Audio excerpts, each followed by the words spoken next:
Vamos a continuar entonces, hermanos, ahí con Apocalipsis capítulo 21, ¿verdad? El cielo nuevo y la tierra nueva que el Señor le está revelando aquí al apóstol Juan, ¿cierto? Es bien interesante. Entonces vamos a continuar. Ya vimos este slide, ¿cierto? Ya vimos esta parte, ¿verdad? Vamos entonces a ver el siguiente. Apocalipsis 21, 3. Y nos dice aquí la palabra de Dios, vamos a leerlo del 21:1, dice: vi un cielo nuevo y una tierra nueva, porque el primer cielo y la primera tierra pasaron, y el mar ya no existía más. Y yo, Juan, vi la santa ciudad, la nueva Jerusalén, descender del cielo de Dios, dispuesta como una esposa ataviada para su marido. Y dice allí en el 3, y oí una gran voz del cielo que decía: he aquí el tabernáculo de Dios con los hombres, y Él morará con ellos, y ellos serán su pueblo, y Dios mismo estará con ellos como su Dios. Entonces aquí vemos claramente un anuncio de la integración divina. Vamos a orar para que el Señor nos siga enseñando aquí con su palabra. Padre Celestial, te pedimos tu asistencia en este momento, Señor, para poder continuar, que tú nos des la fortaleza, la fuerza, y sobre todo, Señor, que tú seas obrando a través de mí, Señor, que necesitamos ver tu brazo, no el mío. Y Padre, te pedimos, Señor, para que cada uno de nosotros esté atento a lo que el Espíritu quiere decir a la iglesia en Cristo Jesús. Amén. Entonces vemos aquí un anuncio de la integración divina, cómo Dios se integra con el hombre. Y ese siempre ha sido el objetivo de Dios, así como en el principio, en los 2 primeros capítulos de Génesis, Dios habitaba con el hombre, ¿verdad? Y compaginaba con el hombre y tenía comunión con el hombre y vivía con el hombre. Entonces aquí vemos la integración divina. Entonces vemos obviamente lo que se perdió en el Edén ahorita es recuperado en Apocalipsis capítulo 23, 3. Vemos la integración de la deidad con el hombre. Apocalipsis 21, 3a, que nos dice la palabra de Dios: y oí una gran voz del cielo que decía: he aquí el tabernáculo de Dios con los hombres. Juan oyó una voz poderosa de la sala del trono celestial anunciando que Dios estaba trayendo de vuelta algo perdido por mucho tiempo, ¿verdad? Por mucho tiempo. ¿Se acuerdan cuando el hombre fue despojado del jardín del Edén y luego quedaron unos querubines que con sus espadas guardaba el árbol de la vida, ¿verdad?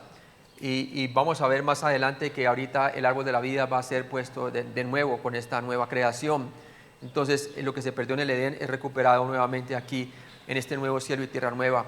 Entonces Juan oyó una voz poderosa de la sala del trono celestial anunciando que Dios estaba trayendo de vuelta algo perdido por mucho tiempo. Apocalipsis 21, 3b. He aquí el tabernáculo de Dios con los hombres. Por primera vez en la historia, Dios no solo residirá con todos los creyentes, sino que va a interactuar directamente ¿con quién? Con nosotros. Entonces claramente está mostrando el Señor que su anhelo es habitar constantemente con nosotros, ¿verdad?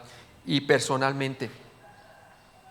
Y eso es lo que está viendo Juan, lo que va a ocurrir con el cielo nuevo y la tierra nueva, y con la nueva Jerusalén descendiendo como un tabernáculo. Dice: Dios no morará exclusivamente con Israel, sino más bien con los hombres, ¿cierto? Es con todos los hombres redimidos. ¿Se acuerdan que los 24 ancianos representaban a la iglesia en el cielo, verdad? Porque representaban a toda gente que venía de toda tribu, nación y lengua, ¿sí? Junto con todas las personas de Israel, ¿cierto? Del Antiguo Testamento como del Nuevo Testamento y de la tribulación. Todos vamos a vivir juntos con Dios, esa es la promesa. Como dice Pablo, Dios no es solo Dios de los judíos, sino también de los gentiles. Ahora vemos el significado completo del nombre Emmanuel. La promesa de que Dios esté con nosotros se cumplirá verdaderamente. Isaías 7:14, por favor. Por tanto, el Señor mismo os dará señal. He aquí que la Virgen concebirá y dará a luz un hijo, y llamará su nombre Emmanuel. Emmanuel, ¿sí ve? Dios con nosotros. 8:8, por favor. Y pasando hasta Judá inundará y pasará adelante, y llegará hasta la garganta, y extendiendo sus alas llenará la anchura de tu tierra, oh Emmanuel. Y Mateo 1:21-22 de cumplimiento. y dará a luz un hijo, y llamarás su nombre Jesús, porque él salvará a su pueblo de sus pecados.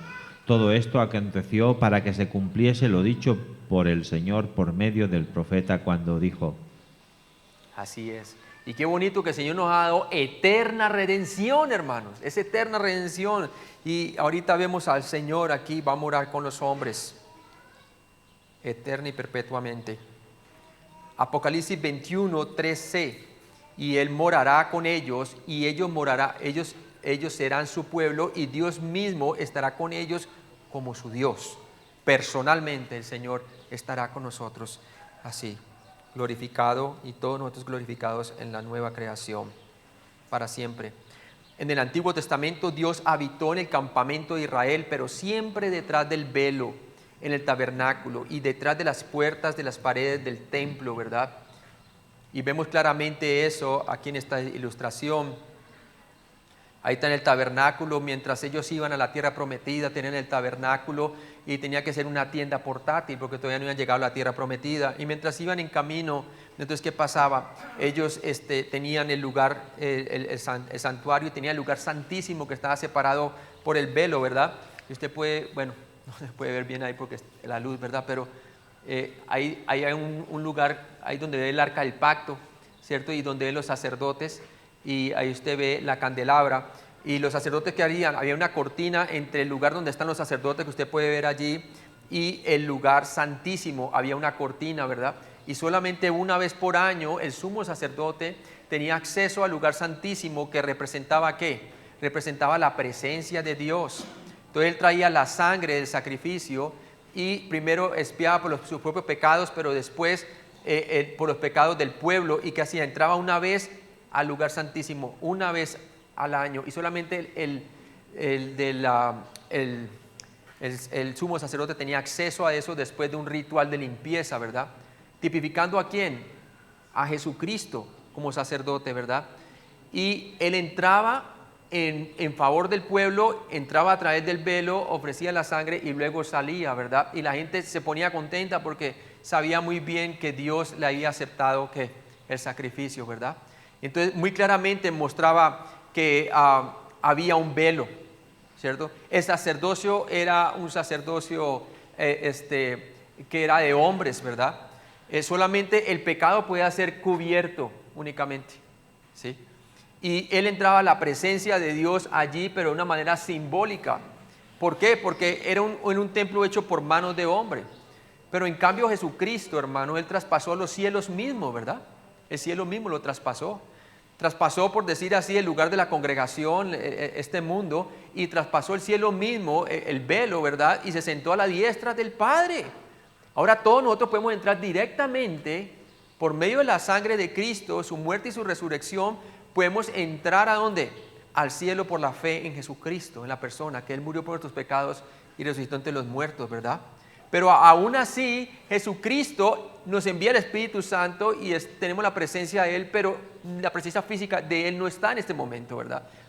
Y entonces, en la Nueva Jerusalén, Dios mismo, en la persona de Jesucristo, va a estar con nosotros, hermanos, ¿sí?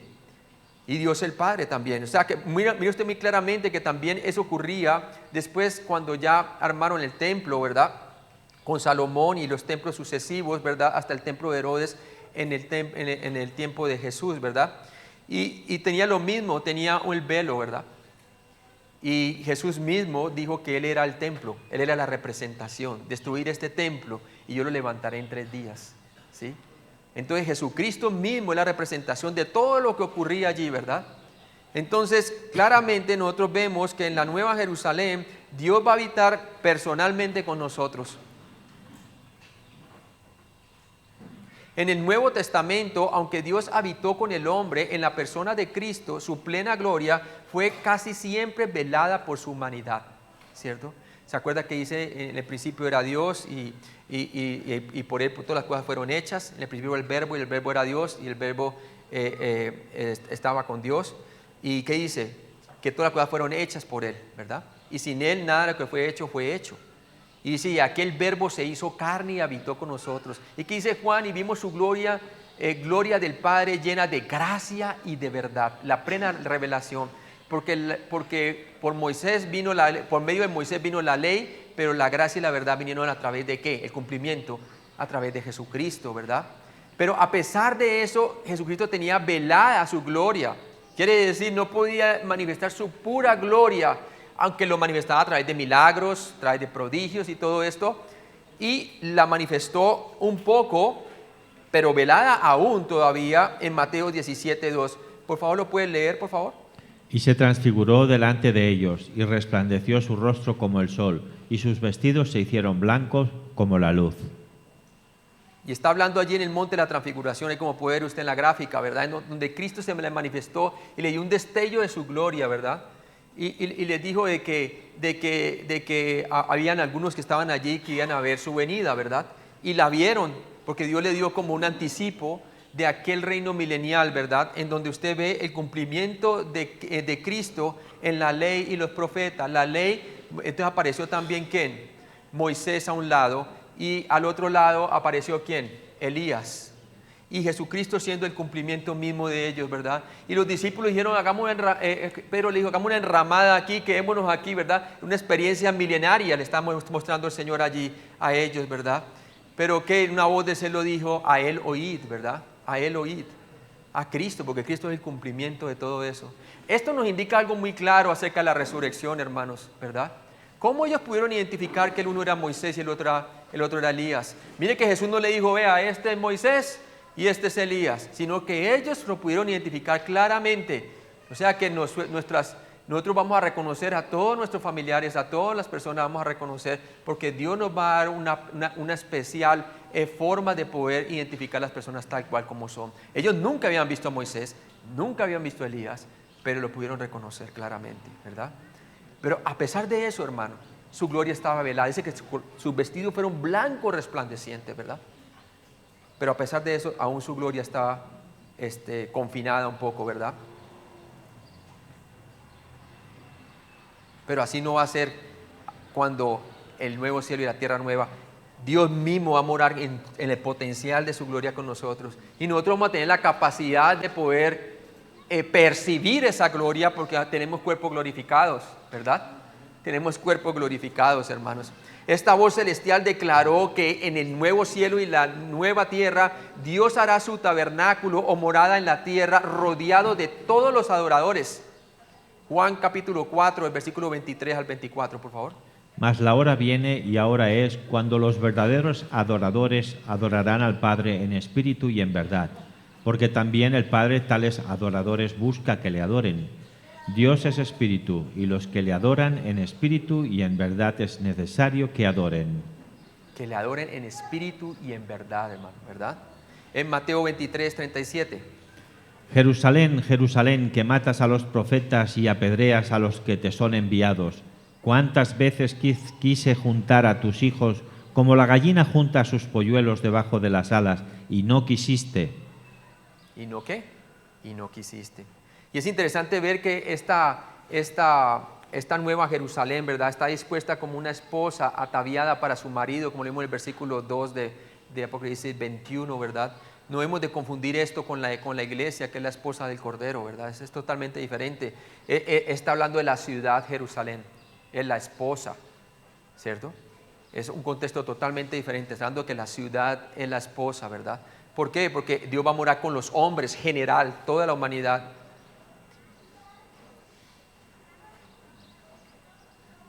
Apocalipsis 21, 3D, y Dios mismo estará con ellos como su Dios.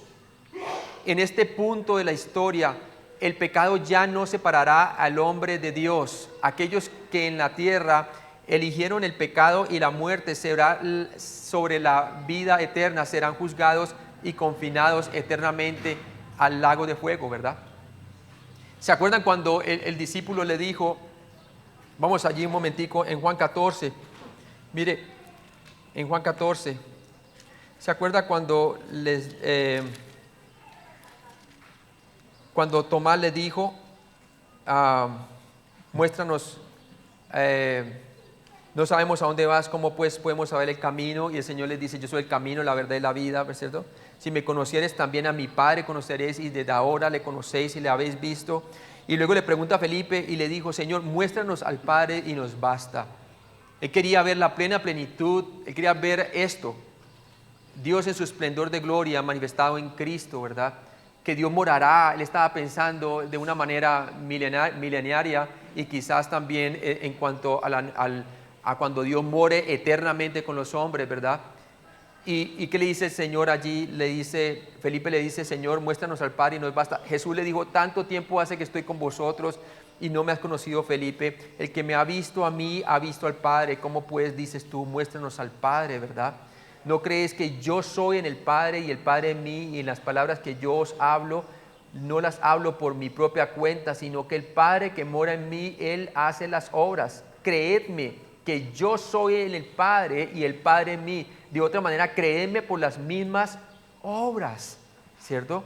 Entonces, le está diciendo, ahí muestra claramente que había una limitación en cuanto a la develación de la gloria de Cristo, ¿verdad?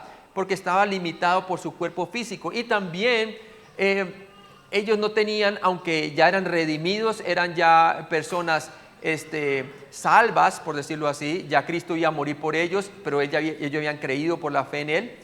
A pesar de eso, nuestra percepción con estos cuerpos naturales todavía no tiene la capacidad de adquirir toda esa gloria, ¿verdad? Necesitan cuerpos glorificados para que pueda tener esa tal recepción de semejante gloria de Dios, ¿sí?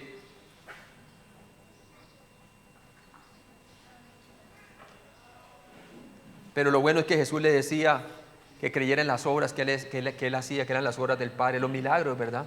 Para que confiara que Él estaba en el Padre y el Padre estaba en Él. Apocalipsis 21:4, ¿qué nos dice la palabra de Dios, hermano? ¿Puede leerlo? Enjugará Dios toda lágrima de los ojos de ellos, y ya no habrá muerte, ni habrá más llanto, ni clamor, ni dolor, porque las primeras cosas pasaron. Las primeras cosas pasaron, eso correspondían a la primera tierra, ¿verdad? En donde después de la caída del Edén entró el sufrimiento en la tierra, entraron las calamidades, entró por un solo pecado entró el pecado al mundo, dice la palabra de Dios, hablando del pecado de Adán, ¿verdad? Y también con ese pecado entró la primera disputa matrimonial, entró los problemas, entró el primer asesinato con Caín y así sucesivamente, ¿verdad? Entró también de Génesis nos muestra, entró lo que es la inmoralidad sexual, un hombre tomando Lamec tomando dos esposas y así sucesivamente se propagó el pecado, ¿verdad? Ya no va a haber más sufrimiento, porque lo que trae el pecado es ¿qué? Sufrimiento, ¿verdad? Y ya Cristo pagó por ese sufrimiento en la cruz, hermanos, ¿verdad? Por eso tenía que venir como el Mesías sufriente, primero la corona de espinas para luego ahora la corona de gloria. Entonces la voz no identificada aquí del trono anunció que la humanidad cambiaría fundamentalmente, ¿verdad? Las cosas de sufrimiento quedaron atrás. He aquí todas las cosas que son de gloria y de gozo están por delante, hermanos. Apocalipsis 21:4a dice, y enjugará Dios toda lágrima de los ojos de ellos, toda lágrima. El concepto de enjugar todas las lágrimas se reveló por primera vez en Apocalipsis 7:17, cuando Dios prometió enjugar las lágrimas de los santos martirizados de la tribulación. Hermano, ¿puede leerlos? Porque el Cordero que está en medio del trono los pastoreará y los guiará a fuentes de aguas de vida, y Dios enjugará toda lágrima de los ojos de ellos. ¿Se acuerdan los santos del martirizado en la tribulación que estaban debajo del altar, verdad? Que clamaban, ¿hasta cuándo, oh Señor? Y el Señor promete que le limpiaría entonces que las lágrimas de sus ojos. Este versículo no enseña que por 1007 años, empezando con la tribulación y terminando con el milenio, los santos de la edad de la iglesia estarán llorando y sintiendo remordimiento por las oportunidades desperdiciadas en la vida. No, hermanos, no. De ninguna manera está enseñando eso. Unos 1000 años antes de los acontecimientos de este versículo, Jesucristo habrá evaluado las vidas de todos los creyentes de la edad de la iglesia y habrá dado recompensas como lo merecido, ¿verdad? Es claro eso, hermano. Además, toda nuestra culpabilidad fue crucificada en Cristo, ¿cierto? Había algo que no podía remover el antiguo pacto en su oficio del templo, y era la culpabilidad, porque solamente cubría por un año los pecados, ¿verdad? Por eso hablaba David, bienaventurado el varón cuyas iniquidades son perdonadas. Él siempre estaba esperando el sacrificio de Cristo, en donde de una vez por todas la culpa iba a ser quitada, amén. Y sucedió cuando Cristo murió por nuestros pecados. Ahora, cuando nuestras obras son evaluadas en el cielo, ¿verdad? O en el tribunal de Cristo, cada uno tiene que dar cuenta de lo que hizo mientras estuvo en el cuerpo, ¿verdad? Y Pablo lo ilustra en dos cosas, ¿no?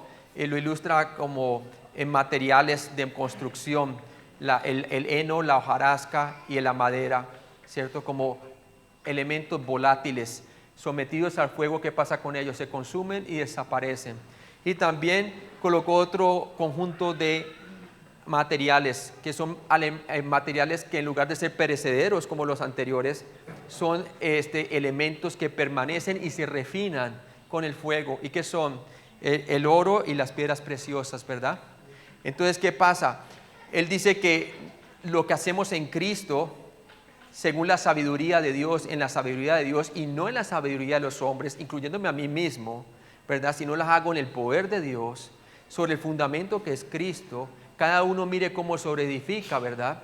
Si hacemos las cosas de conforme a la sabiduría de Dios, yo voy a estar sobreedificando sobre el fundamento que es Cristo, y las obras que se edifiquen sobre ese fundamento van a permanecer, ¿verdad? ¿Por qué? Porque recibirán recompensas, serán como el oro y como las piedras preciosas. Con el fuego, al pasar la eternidad, se refinan y allá van a ser recompensadas a manera de coronas. Ahora, a cambio, si mis obras son hechas en la sabiduría del hombre, como decían algunos en el Corinto, ¿verdad? Que algunos estaban sobreedificando en siendo de Apolos, otros siendo de Cefas, otros decían ser de Cristo, pero en realidad eran los legalistas, ¿sí? Estaban basándose en la ley. Entonces, ¿qué pasa? Están construyendo sobre un fundamento que nadie realmente puede remover porque estamos salvos, ¿verdad? Pero en realidad no estaban construyendo sobre el fundamento que era Cristo, sino sobre su propio fundamento, sobre los hombres. ¿Y qué pasa? Eran como la madera, el heno y la hojarasca. No pasarán ¿a dónde? A la eternidad. ¿Por qué? Se consumen con el fuego esas obras, ¿verdad? Quizás ganarán el aprecio y los aplausos de los hombres, ¿verdad? Pero delante de Dios, quien ve los motivos y las intenciones de los corazones, demostrarán que sufrirán pérdida. Y los tales serán salvos como por fuego, porque la salvación es por gracia y no por obras, para que nadie se gloríe, ¿verdad? Por medio de la fe en Jesucristo. Entonces, cada uno mire cómo sobreedifica, dice Pablo. Claramente nos dice en la palabra de Dios. Y eso ya fue juzgado en el pasado, hermanos, en el pasado. Eso fue juzgado mientras estábamos en el cielo durante la tribulación, mientras la gente pasaba por la tribulación en la tierra. Entonces, estas lágrimas no están refiriendo a eso, hermanos. Esta afirmación nos recuerda que algún día el cielo se llenará de gozo. Quiere decir, no va a haber más sufrimiento en el cielo, hermanos. Los creyentes nunca más tendrán ninguna razón para llorar en esta nueva creación. Tendrán todo para gozarse. Segunda de Corintios 4, el 16 al 18, por favor. Por tanto, no desmayamos. Antes, aunque nuestro hombre exterior se va desgastando, el interior, no obstante, se renueva de día en día, porque esta leve tribulación momentánea produce en nosotros una cada vez más excelente y eterno peso de gloria, no mirando nosotros las cosas que se ven, sino las que no se ven, pues las cosas que se ven son temporales, pero las que no se ven son eternas. Si ve todo comparado, cuando nosotros colocamos nuestra mente en las cosas por venir, toda tribulación que esté pasando usted ahorita se vuelve leve por la fe. Es leve, es llevadera. Venid a mí todo el que está cansado y trabajado, yo haré descansar. ¿Por qué? Cuando ponemos la mira en las cosas de arriba, el que está llevando su carga en este momento por la fe es Jesucristo, hermano. Y toda tribulación es leve comparado a semejante peso de gloria que está al otro lado de la eternidad, el nuevo cielo y la tierra nueva. ¿No es así, hermanos? ¿Dónde tiene usted puesta su mente ahora, hermano? ¿Cierto? En donde usted la ponga ahorita su mentalidad, hermano, va a demostrarse en su comportamiento. Y su comportamiento va a demostrar su testimonio. Y su testimonio va a hablar más que sus propias palabras. Y de ahí es donde vendrá la autoridad, como decían las personas durante el tiempo de Jesús. Que Jesús no hablaba como los fariseos, sino como uno que tenía autoridad. ¿Sí ve? ¿Por qué? Porque lo que decía lo vivía, ¿cierto? Entonces, esta afirmación nos recuerda que algún día en el cielo se llenará de gozo. Los creyentes nunca más tendrán ninguna razón para llorar, hermano. Y desde ahora que anhelamos las cosas que no vemos, hermanos, por medio de la fe, podemos gozarnos aún sin haber adquirido aquella promesa, porque todavía estamos aquí, hermano, pero nos podemos gozar. Apocalipsis 21, 4b, nos dice la palabra de Dios: enjugará Dios toda lágrima de ellos, los ojos de ellos, y ya no habrá muerte. Dios eliminará 4 razones válidas para las lágrimas. Ninguna de estas describen el remordimiento personal o la vergüenza, ¿verdad? Porque Él dice claramente allí que no habrá más muerte, ni habrá más llanto, ni clamor, ni dolor, porque las cosas primeras pasaron, dice el versículo. Entonces veamos las 4 cosas. Primero, la muerte. Griego, thanatos. La resurrección de Cristo no fue simplemente una reversión de la muerte, sino la conquista absoluta, escúchenme bien, hermanos, de la misma. Puesto que Cristo venció a la muerte, venceremos también, ya que fuimos sepultados y resucitados con Él juntamente, hermano. ¿No es así? 1 Corintios 15, 54. Y cuando esto corruptible se haya vestido de incorrupción y esto mortal se haya vestido de inmortalidad, entonces se cumplirá la palabra que está escrita: sórbida es la muerte en victoria. Sórbida es la muerte en victoria, hermano, ¿sí? Hermano, la resurrección es nuestro ancla, hermano, ¿cierto? Un evangelio sin resurrección no es evangelio, ¿sí? El catolicismo romano te lo muestran crucificado y vencido, pero no te lo muestran glorificado y resucitado, ¿sí? Y esa es una de las cosas cuando a los 22 años de edad recibí la salvación, que realmente, por medio de la fe en Cristo, que realmente me dio un gozo y un añoro, hermano, de querer aprender más de la palabra y de ir a compartir el evangelio, ¿verdad, hermanos? El Señor venció la muerte. Llanto. Esta es la segunda cosa, que no habrá más llanto. No solamente no habrá más muerte, sino no habrá más llanto. Viene del griego pentos. Es el dolor a largo plazo asociado con la pérdida de una propiedad o la muerte de un ser querido. En Apocalipsis 18, Juan usó una forma de esta palabra en 6 ocasiones para describir el duelo del mundo, de los incrédulos, para la destrucción de parte de Dios de la ciudad de Babilonia. Por favor, hermano, puede leer Apocalipsis 18, 7. Cuanto ella se ha glorificado y ha vivido en deleites, tanto dadle de tormento y llanto. Porque dice en su corazón: yo estoy sentada como reina y no soy viuda, y no veré llanto. Por lo cual en un solo día vendrán sus plagas, muerte, llanto y hambre, y será quemada con fuego, porque poderoso es Dios el Señor que la juzga. Sí, ve, y el llanto de los hombres impíos es sin arrepentimiento, ¿verdad? Es sin cambio de mentalidad, es sin esperanza, ¿cierto? Pero el de nosotros es temporal, porque sabemos que hay una gloria por venir. Y como dice Pablo, que nosotros no ignoramos de los que han muerto en Cristo, porque si sabemos que Cristo murió y resucitó por nosotros, de igual manera vendrán sus almas para hacer ¿qué?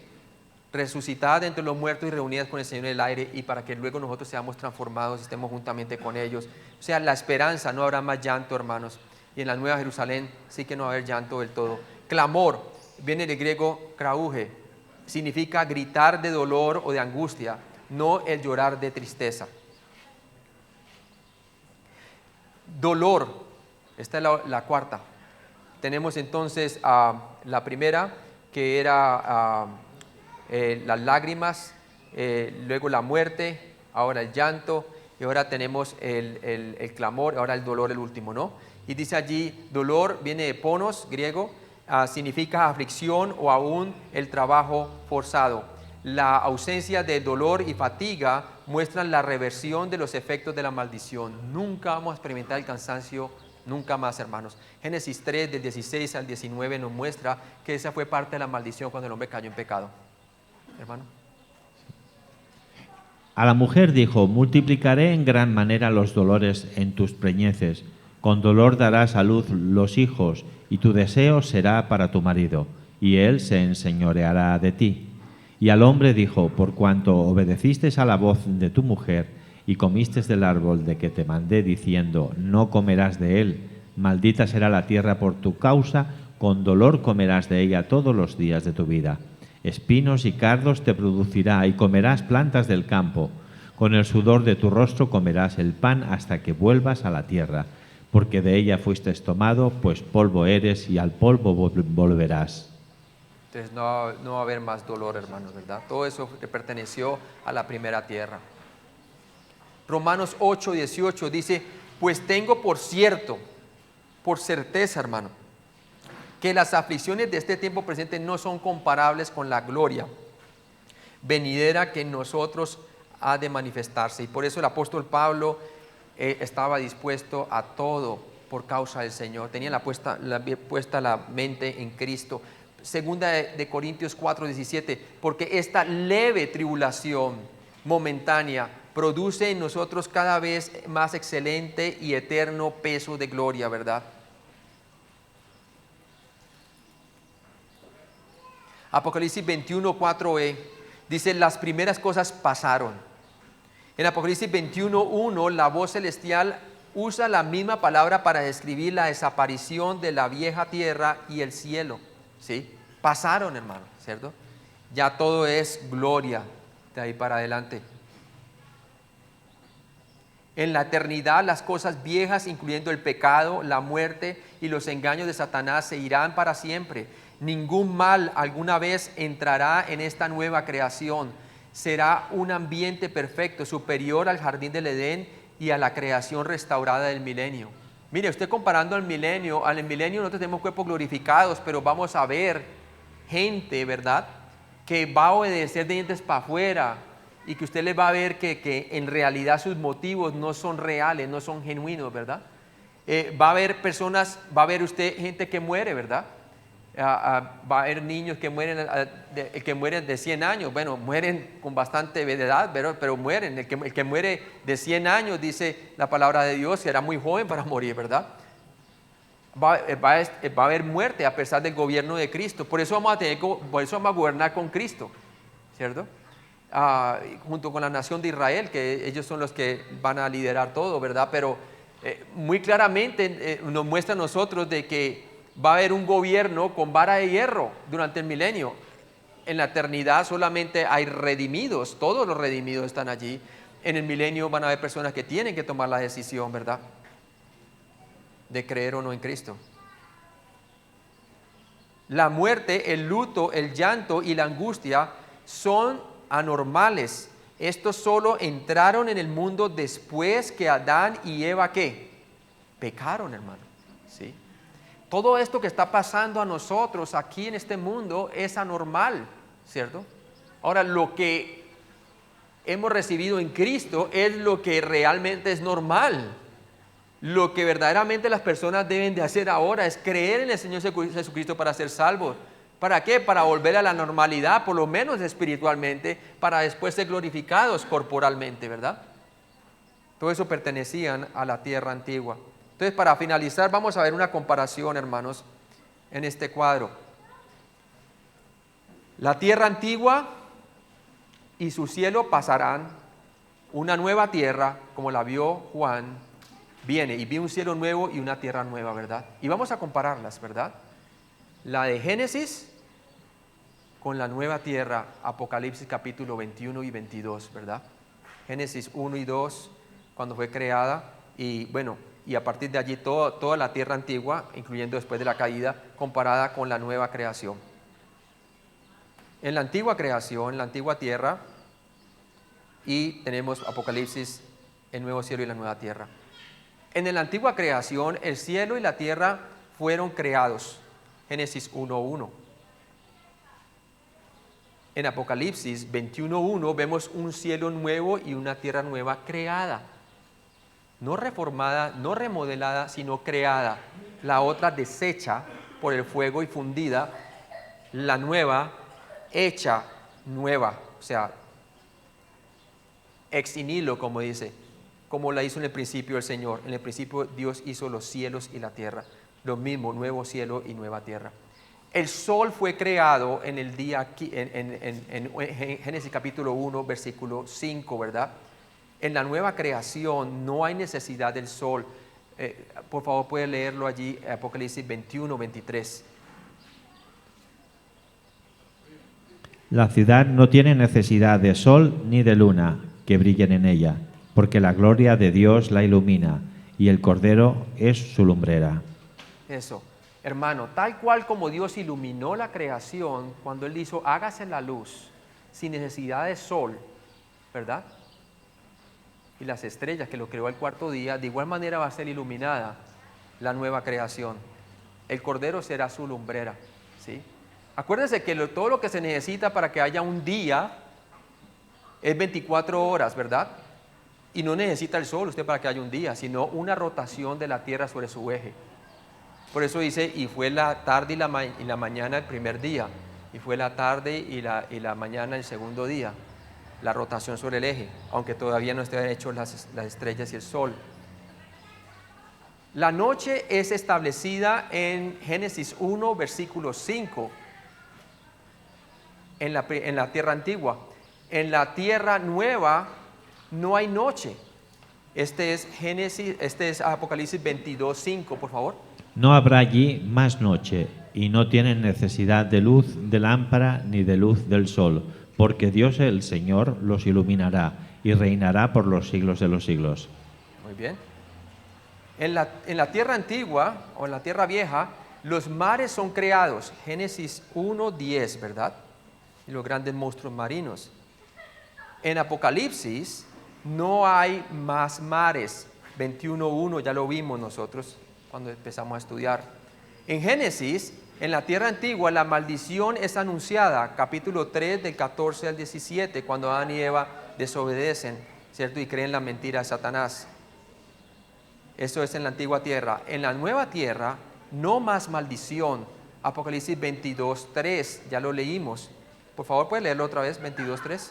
Y no habrá más maldición, y el trono de Dios y del Cordero estará en ella, y sus siervos les servirán. Muy bien, ese es Apocalipsis 22.3. En la antigua tierra la muerte entra en la historia, en Génesis 3.19, ¿verdad? Cuando Adán y Eva pecan, y el Señor le ofrece el primer sacrificio, en Génesis 3.15, y la promesa del protoevangelio. En Apocalipsis vemos entonces, en la nueva creación 21.4, vemos que no más muerte, ya no hay más muerte como la vimos. En Génesis, en la creación antigua, en la vieja tierra, el hombre es alejado del árbol, en Génesis 3.24, ¿cierto? Y unos querubines guardan el árbol de la vida, y el árbol de la vida es puesto en la nueva creación. El hombre restaurado al paraíso. Por favor, lees Apocalipsis, capítulo 22.14. Bienaventurados los que lavan sus ropas para tener derecho al árbol de la vida y para entrar por las puertas en la ciudad. Muy bien. Y el último, la pena y el dolor, como lo estamos leyendo, empezaron en el jardín del Edén en Génesis 3:17, ¿verdad? Génesis capítulo 3, versículo 17, con el pecado de Adán y Eva. Pero en Apocalipsis, en la nueva cielo y la nueva tierra, no más lágrimas ni dolor. Amén. Vamos a orar. Padre Celestial, gracias por todo lo que tú nos has dado, Señor. Y gracias por tu palabra, Señor.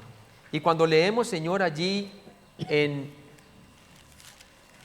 Hebreos, Señor, vemos que cuando tú comparas el antiguo pacto con el nuevo pacto, nos dices en Hebreos 12:22, Señor, tú dices, sino que os habéis acercado al monte de Sión, a la ciudad del Dios vivo, la Jerusalén, la celestial. Y nos habla a nosotros como creyentes, Señor, a la compañía de muchos millares de ángeles, a la congregación de los primogénitos que están escritos en los cielos, a Dios el juez de todos y a los espíritus de los justos, hechos perfectos, a Jesús el mediador del nuevo pacto y a la sangre rociada que habla mejor que la de Abel. Mirad, esta es la exhortación para nosotros, Señor, y dice, mirad que no desechéis al que habla, porque si no escaparon aquellos que desecharon al que los amonestaba en la tierra a través de Moisés en el Sinaí, mucho menos nosotros si desechamos al que amonesta desde los cielos, hablando del Señor Jesucristo, la voz del cual conmovió entonces la tierra en el Sinaí, pero ahora ha prometido, diciendo, aún una vez y conmoveré no solamente la tierra, sino también el cielo. ¿Cómo? Removiéndolo. Y esta frase, aún una vez, indica la remoción de las cosas movibles de las cosas existentes, del cielo nuevo y de este cielo ahorita y esta tierra, la tierra vieja y el cielo viejo, como cosas hechas para que queden las inconmovibles. Así que recibiendo nosotros un reino inconmovible, el nuevo cielo y la tierra nueva, tengamos gratitud y mediante ella sirvamos a Dios agradándole con temor y reverencia, porque nuestro Dios es fuego consumidor. Padre Celestial, gracias por estas palabras tuyas, Señor. Y yo te pido, Señor, si hay una persona que todavía no ha puesto su fe en Jesucristo, que se dé cuenta que hay un infierno y que el infierno existe debido a que tu justicia tiene que ser servida, Señor. Y tú eres un Dios santo, perfecto y poderoso. Y no puedes permitir que una persona que muera en sus pecados vaya al cielo, Señor. Solamente para que una persona pueda ir al cielo, necesita creer en el sacrificio perfecto de Cristo, que es el Redentor prometido, la simiente de la mujer, prometida desde Génesis 3:15, de que el hombre cayó en la primera creación, Señor. Yo te pido, Padre, que tú traigas convicción de pecado, de justicia y de juicio, y que esta persona sepa que en Cristo ya la humanidad fue juzgada, y la palabra de Dios demanda a todo hombre y en todo lugar a que se arrepientan, que cambien de su mentalidad y pongan su fe en la obra de Cristo, que murió por nuestros pecados, conforme a las Escrituras, y que resucitó entre los muertos, Señor. Y yo te pido que si hay alguna persona aquí que está en esta audiencia o que aún esté viendo este video que se esté grabando, Señor, que ponga su fe en Jesucristo, que es la única manera que pueda ser salvo, Señor, que crea que Cristo ya murió por sus pecados y resucitó entre los muertos, que es una obra suficiente y perfecta, agradable delante del Padre. En Cristo Jesús te lo pedimos. Amén.